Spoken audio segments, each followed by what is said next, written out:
मैं इस मैदान को भी देख रहा हूं। जहां तक मुझे दिखाई दे रहा है, पूरा मैदान भरा दिखाई दे रहा है। पूरा मैदान भरा है। पीछे तक लोग हमें दिखाई दे रहे हैं। केवल ये महापंचायत नहीं चल रही है। जरा मुड़ करके देखो दाईं तरफ। दाईं तरफ एक दूसरी महापंचायत है। बाईं तरफ देख लीजिए, अभी पीछे दिखाई दे रहा है। पीछे, और जो हम टेंट के नीचे देखें अगर, तो मैं देख रहा हूं कि अभी भी लोग खेतों से चल करके आ रहे हैं। जो सड़क हल्दर मैदान को जोड़ रही है, जो सड़क हल्दर मैदान को जोड़ रही है, सब तरफ लोग ही लोग दिखाई दे रहे हैं। ये पीला रंग सुहेलदेव भारतीय समाज पार्टी का है। ये पीला रंग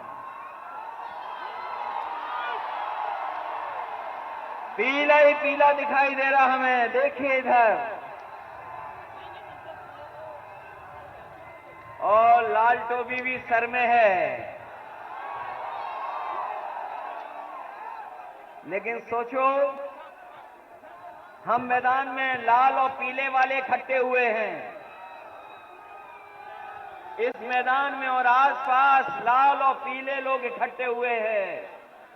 लेकिन हमें और आपको देखकर कोई जाने कहां लाल पीला हो रहा होगा।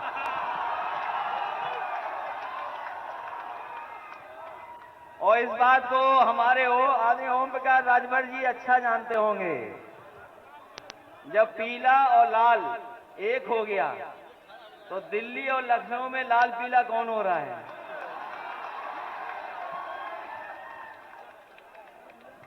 और फिर आपने ठीक कहा, अगर बंगाल में कुछ हुआ है,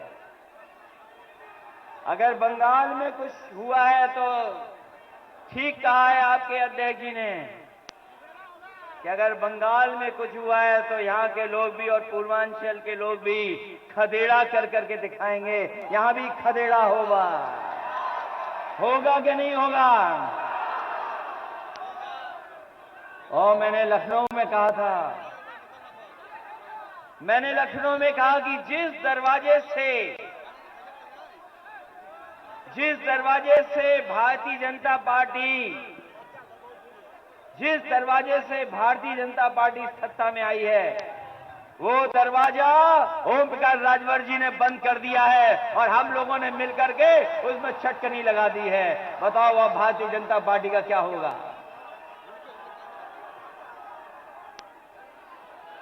इसलिए इस मंच पर उपस्थित सुहेलदेव भारतीय समाज पार्टी के राष्ट्रीय अध्यक्ष ओम प्रकाश राजभर जी, मंच पर उपस्थित प्रेमचंद प्रजापति जी, समाजवादी पार्टी के नेता बलराम यादव जी, अनिल सिंह चौहान जी, पूर्व मंत्री कई बार के विधायक दुर्गा जी,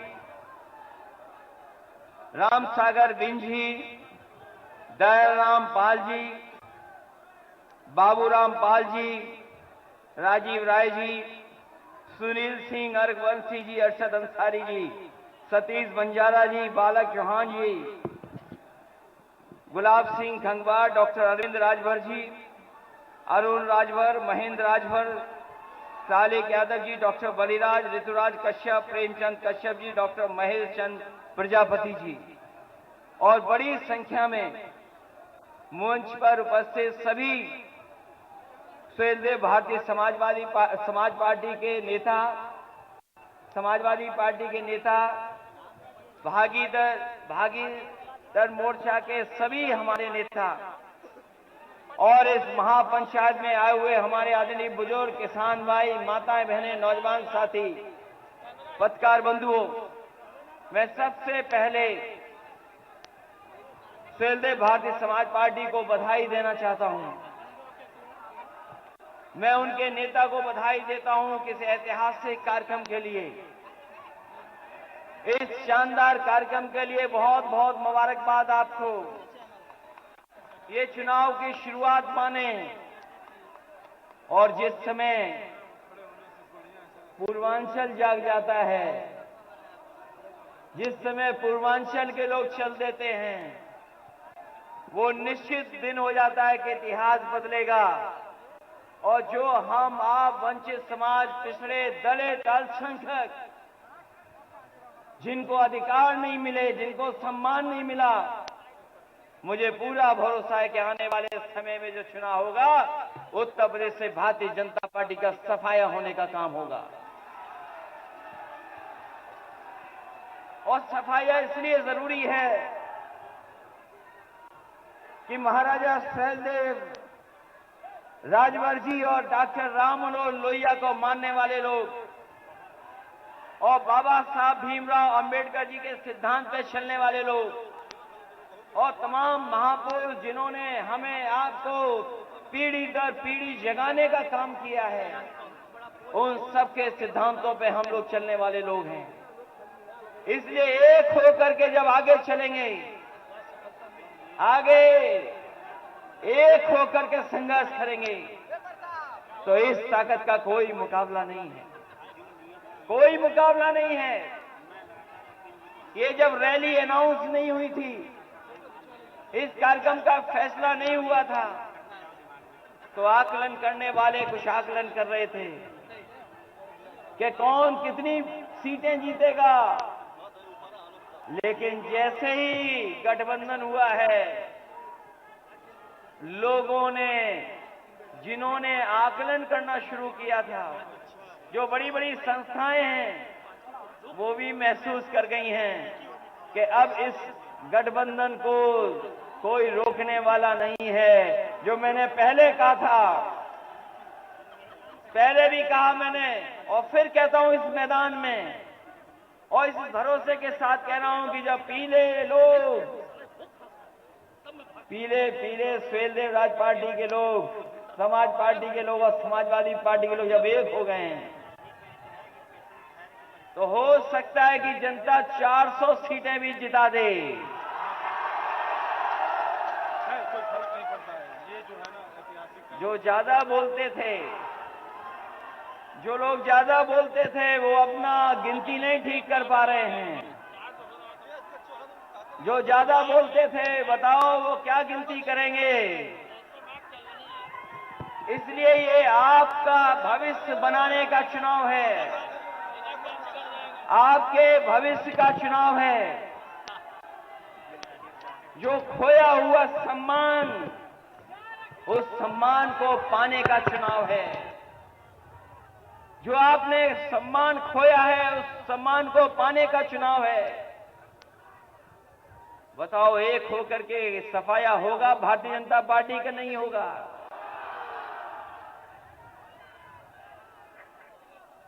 जब गठबंधन हुआ होगा, आपके नेता तो भारतीय जनता पार्टी के साथ भी रहे हैं। बताओ न जाने कितने सपने दिखाए भारतीय जनता पार्टी ने, क्या क्या सपने दिखाए भारतीय जनता पार्टी ने, न जाने क्या षड्यंत्र किए, कितना झूठ बोला। बताओ झूठ बोलने वाली पार्टी कौन सी है? झूठ बोलने वाली पार्टी कौन सी है? लेकिन हमें अब महसूस हो गया है कि झूठ बोलने वालों की कोई साजिश अब दलित पिछड़े लोगों के बीच में चलने वाली नहीं है। कोई साजिश चलने वाली नहीं है। आज जब हालात देखते हैं उत्तर प्रदेश के, जब हालात देखते हैं उत्तर प्रदेश के, तो बताओ कहां पहुंच गया उत्तर प्रदेश? कहां पहुंच गया? अभी मैं सुन रहा था, कुछ कह रहे थे कि कुछ पाबंदी लग जाएगी, लेकिन बताओ धुएं पर पाबंदी कब लगेगी?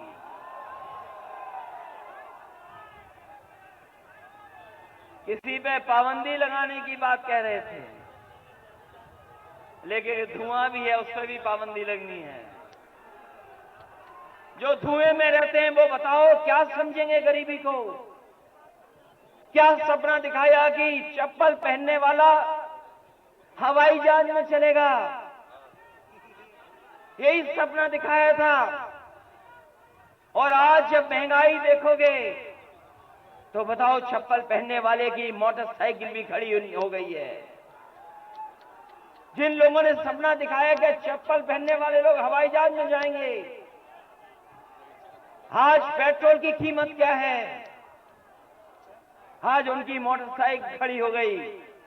और अगर मोटरसाइकिल लेकर निकलते भी होंगे तो हो सकता है कि कुछ लोग ऐसे खड़े जो चालान के बाद चालान दे देते हैं। क्या हालत कर दी उत्तर प्रदेश की? क्या याद नहीं है आपको जिस समय लॉकडाउन लगा था? लॉकडाउन लगा, याद हो आपको? लोगों को अपने सहारे पे छोड़ दिया, जो जहां था वैसे ही छोड़ दिया। कोई इंतजाम नहीं किया गरीबों का, और गरीबों को छोड़ दिया कि जाओ अपने घर पहुंच जाओ। जो गरीब थे अपना सामान लेकर के, अपनी पोटली लेकर के, जो कुछ कमाया हुआ था सब कुछ लेकर के, कोई महाराष्ट्र से चल दिया, कोई गुजरात से चल दिया, कोई उस देश के दूसरे हिस्से से था, वो अपने गांव पहुंच गया। लेकिन इस सरकार ने कोई उनकी सुध नहीं ली, कोई मदद नहीं की सरकार की, कोई सरकारी मदद नहीं हुई। न जाने कितनों की नौकरी छूट गई। तमाम हमारे मजदूर चलते चलते जो दूर दूर से आए थे उनकी जान चली गई। कोई सरकार ने मदद नहीं की। और जब बीमारी आई, जब कोरोना जैसी बीमारी आई, जिस समय सरकार को सबसे ज्यादा मदद करनी थी, सरकार ने मदद नहीं की। आपको बेसहारा छोड़ दिया। आपके ऊपर कोई मदद का सहारा नहीं रहा। हाँ, बहुत सारे आपके सगे संबंधी इलाज और दवाई के लिए घूमते रहे। न दवाई मिली, न अस्पताल मिला, न बिस्तर मिला, और न ऑक्सीजन मिली। तमाम हमारे लोगों के, गरीबों की जान चली गई। कोई सरकार ने मदद नहीं की। जिस समय बीमारी थी कोई मदद गरीब की नहीं मिली, और बेसहारा होकर के लोगों की जान चली गई। लोगों को अनाज छोड़ दिया। न जाने कितने लोगों के घर में कोई नहीं बचा। ये संकट पैदा किया भारतीय जनता पार्टी ने। और अभी सुनने में आया कि बड़े बड़े मेडिकल कॉलेज खोले गए हैं। बड़े बड़े मेडिकल कॉलेजों का उद्घाटन हुआ है। उन पे पर्दा लगा दिया गया उद्घाटन को लेकर के, और जब पर्दा हटा तो अंदर कुछ भी नहीं दिखा, खोखले थे सबके साथ। अभी जो मेडिकल कॉलेजों का उद्घाटन हुआ, बताया कि यहां बिस्तर हो गए, गरीबों के लिए इलाज और दवाई होगी। 9 मेडिकल कॉलेज खोलने का वादा किया, सपने दिखाए, पर्दा लगा करके उद्घाटन कर दिया। लेकिन जब पर्दे के अंदर देखा तो सबके सब मेडिकल कॉलेज खोखले थे। उनके अंदर न डॉक्टर, न दवाई का इंतजाम, न बिस्तर, केवल गरीबों को धोखा देने का काम कर रहे हैं। और अजीब सरकारें हैं। कैसी सरकारें हैं सोचो आप। दिल्ली वाले लखनऊ के लिए झूठ बोल रहे हैं, और लखनऊ वाले दिल्ली वालों के लिए झूठ बोल रहे हैं। कैसी सरकार? जिन्होंने गरीब की मदद करनी थी वो गरीब की मदद नहीं कर पाए। जो कारखाने बड़े बड़े थे जिनमें नौकरी और रोजगार मिल जाते हैं, बताओ वो नौकरी वाले कारखाने, रोजगार वाले कारखाने कहां चले गए? बताएं हिसाब किताब कहां है वो कारखाने? यही नौजवान नौकरी और रोजगार ढूंढ रहे हैं। क्या भविष्य है इनका बताओ? नौजवानों सोचो कभी, क्या भविष्य है आपका?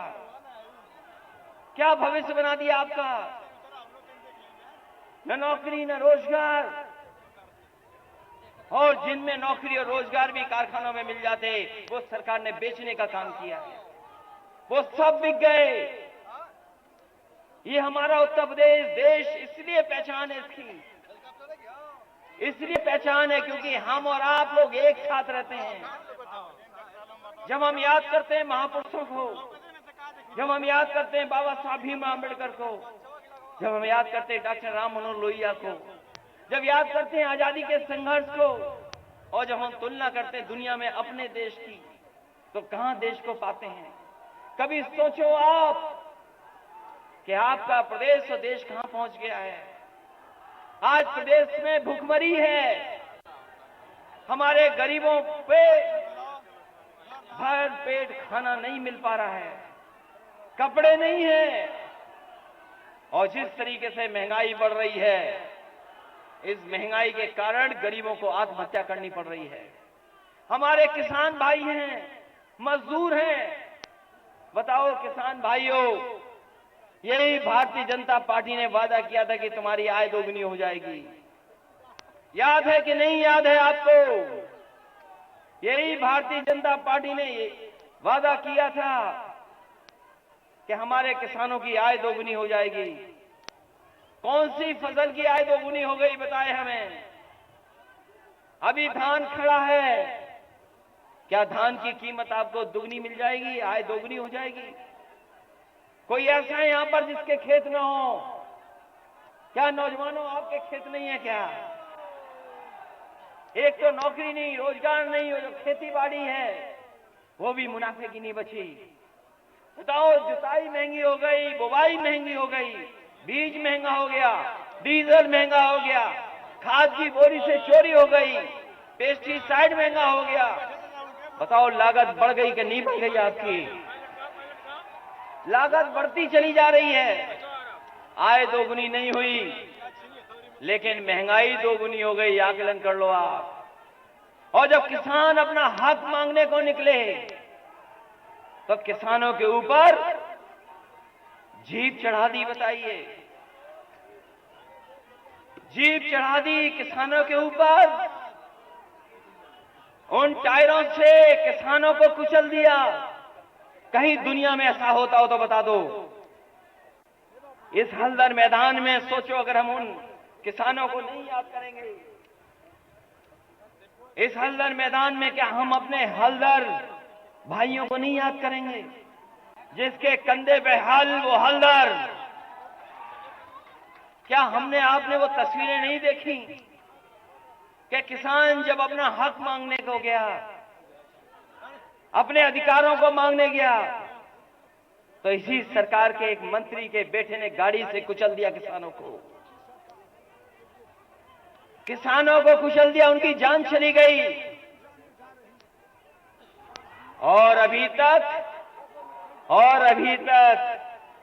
गृह राज्य मंत्री ने इस्तीफा नहीं दिया है, गृह राज्य मंत्री हटाए नहीं गए हैं।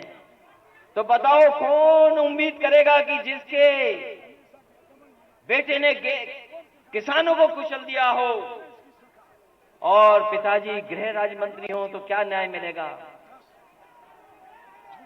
किसान भाइयों सोचो, अगर 3 कानून लागू हो गए तो आप अपने खेत में मजदूर हो जाओगे और खेती करने का भी अधिकार आपके हाथ में नहीं होगा। जिनसे आपका कॉन्ट्रैक्ट हो जाएगा वो तय करेंगे कि खेती कौन सी करनी है। ये 3 कानून केवल किसान नहीं बल्कि इस देश की अर्थव्यवस्था को बर्बाद करने वाले कानून हैं। इस देश की अर्थव्यवस्था को बर्बाद करने वाले कानून हैं। जिन किसानों ने सदियों से अपनी खेत की सेवा की हो, उस मिट्टी को पूजा हो, उस खेत में काम किया हो, उनके खेतों को छीनने की साजिश हो रही है। और कोई 1-2 किसान नहीं मरे हैं, 600 से ज्यादा किसान मारे जा चुके हैं। लेकिन बीजेपी वाले उन किसानों को याद भी नहीं कर रहे। सोचो आप, 600 से ज्यादा किसान मर गए हों।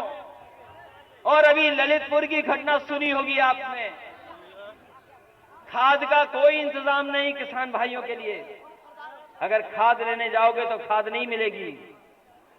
अभी ललितपुर में किसान खड़े खड़े रह गए, 2 दिन तक खड़े रह गए किसान, नहीं खाद मिली। एक किसान की तो वहीं मृत्यु हो गई, लेकिन उसे खाद नहीं मिली। दूसरा नौजवान किसान ने आत्महत्या कर ली, उसे खाद नहीं मिली। बताओ, ऐसी सरकार जिसको हम और आप लोग अन्नदाता बोलते हों, जो हमारा पेट भरता हो, जो हमारा पेट भर करके हमें कपड़े पहनाता हो, उस किसान के सम्मान में हम खाद नहीं उपलब्ध करा सकते। ये बड़ी बड़ी बातें करने वाली सरकार जो कहती कि हम हवाई जहाज में चप्पल पहनने वालों को बिठा देंगे, जब हमारे किसान को जरूरत है तो खाद नहीं दे पा रहे, डीएपी की जरूरत है तो डीएपी नहीं दे पा रहे हैं। ये कैसी सरकार है, सोचो। और हमें आपको न जाने कितनी बार लाइन में लगा दिया। कभी लाइन में लगाया था नोटबंदी में, याद है कि नहीं याद है? और जिस समय नोटबंदी में लाइन में लगाया था तो याद है क्या कहा था कि काला धन खत्म हो जाएगा, भ्रष्टाचार खत्म हो जाएगा। हम आपसे पूछना चाहते हैं, बताओ इस मैदान में उपस्थित सभी भाइयों, भ्रष्टाचार खत्म हो गया कि नहीं खत्म हो गया? और काला धन वापस आ गया कि नहीं आ गया? इन भारतीय जनता पार्टी के लोगों से पूछो, इन भारतीय जनता पार्टी के लोग बताएं कि वो काला धन और भ्रष्टाचार कब खत्म होगा। और ये सरकार तो केवल नाम बदल रही है, रंग बदल रही है, शिलान्यास का शिलान्यास कर रही है, उद्घाटन का उद्घाटन कर रही है। हम लोगों ने गरीबों के लिए एम्बुलेंस चलवाई, जो एम्बुलेंस चलवाई थी गरीबों के लिए कि उसे तकलीफ ना हो, परेशानी ना हो, उस एम्बुलेंस को भी खड़ा कर दिया है। पुलिस के लिए 100 नंबर दी थी व्यवस्था, पुलिस जल्दी पहुंच जाए, मदद करने के लिए पहुंच जाए, लेकिन उस पुलिस की व्यवस्था को भी खराब कर दिया।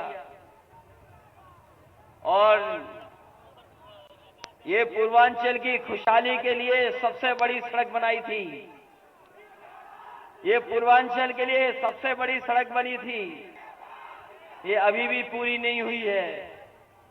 ये मऊ को जोड़ने वाली सड़क जो आगे चली जाए गोरखपुर, सलीमपुर, वो भी अभी नहीं बनी सड़क।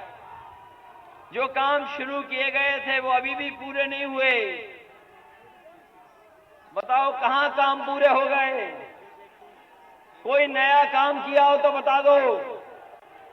हमारे किसान भाइयों, अगर 500 रुपया आपसे दिया जा रहा है सम्मान में, तो डीजल, पेट्रोल, खाद और महंगाई का हिसाब लगा लेना।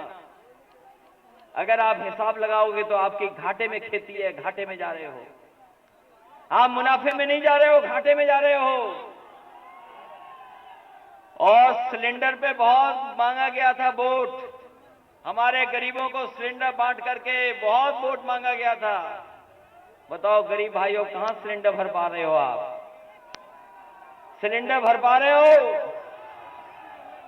तो इसलिए याद रखना, इन्होंने बहुत झूठ बोला है, बहुत लोगों को गुमराह किया है। इसलिए अपने वोट से सम्मान वापस लेने का काम करोगे कि नहीं करोगे?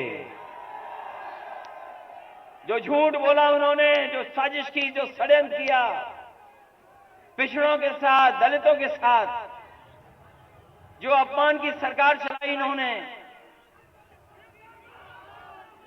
बताओ अपने वोट से सम्मान छीनोगे कि नहीं छीनोगे? इसलिए आज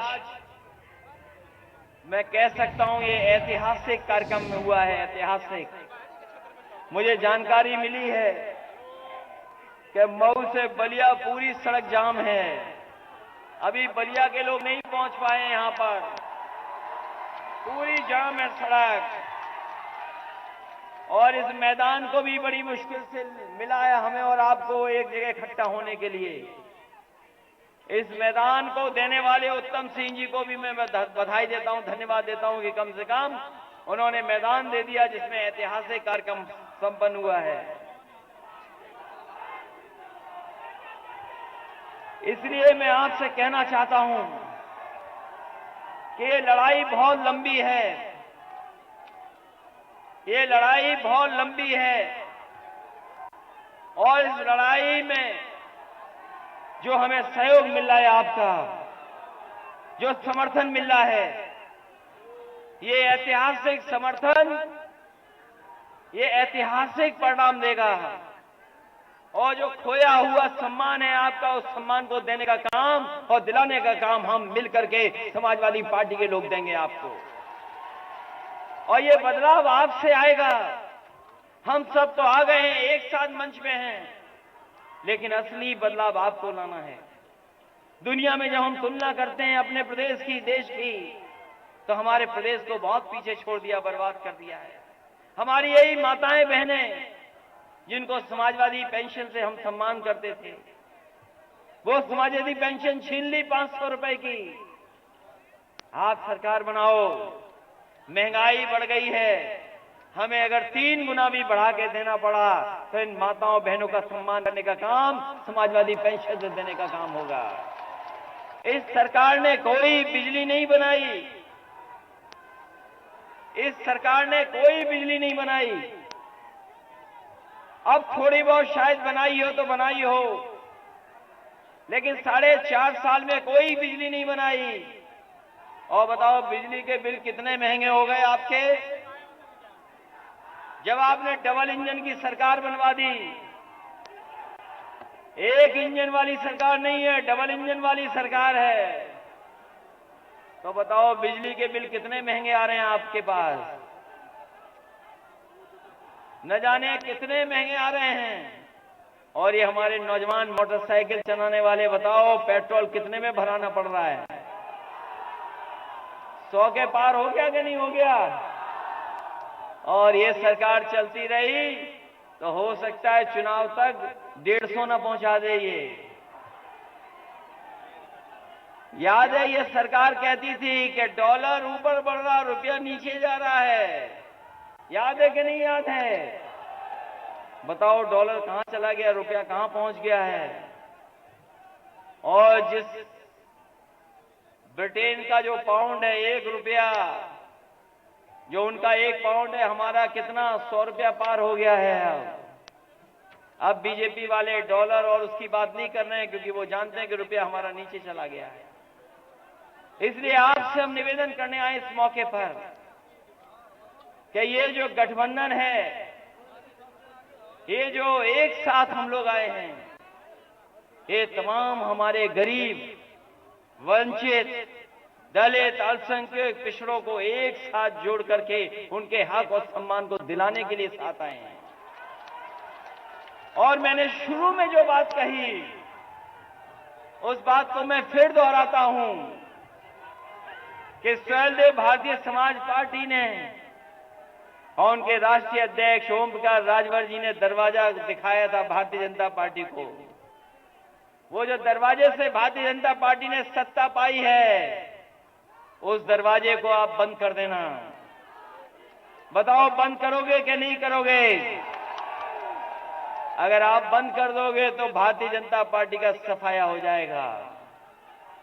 इसलिए एक बार फिर मैं कह करके जा रहा हूं आपसे कि लड़ाई लंबी है और चुनाव से पहले कोई भी साजिश हो सकती है, कोई भी षड्यंत्र हो सकता है।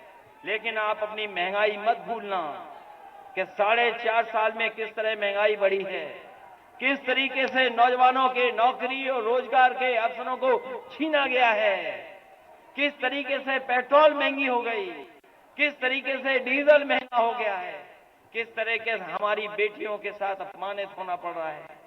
आज कानून व्यवस्था को लेकर के पूरे देश में सबसे आगे भारतीय जनता पार्टी है, सबसे खराब व्यवस्था में सबसे आगे है, भुखमरी में सबसे आगे हैं।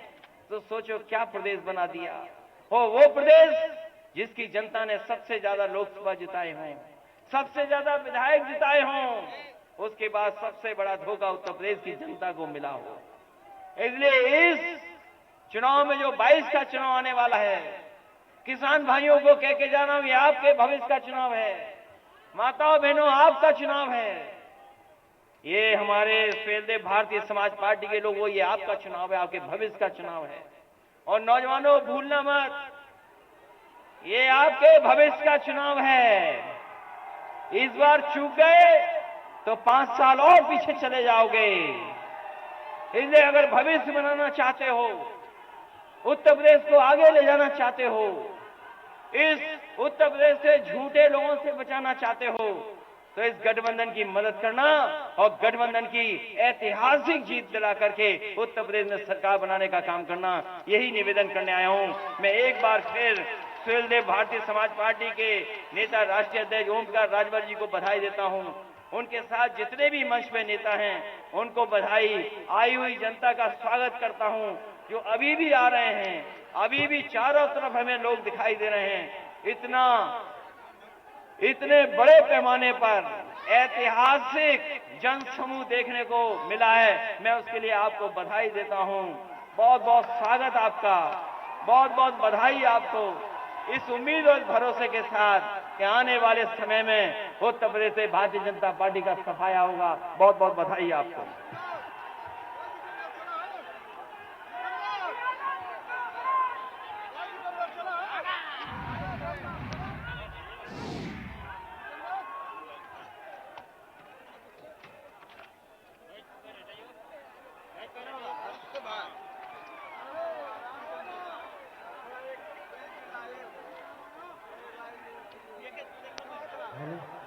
उपेंद्र चौहान जी का मोबाइल और पैन कार्ड, सिम कार्ड और एटीएम कार्ड कहीं खो गया है साथियों। जिन साथियों को मिला हो, कम से कम उनका एटीएम कार्ड और पैन कार्ड देने का कास्ट करेंगे उपेंद्र चौहान जी का।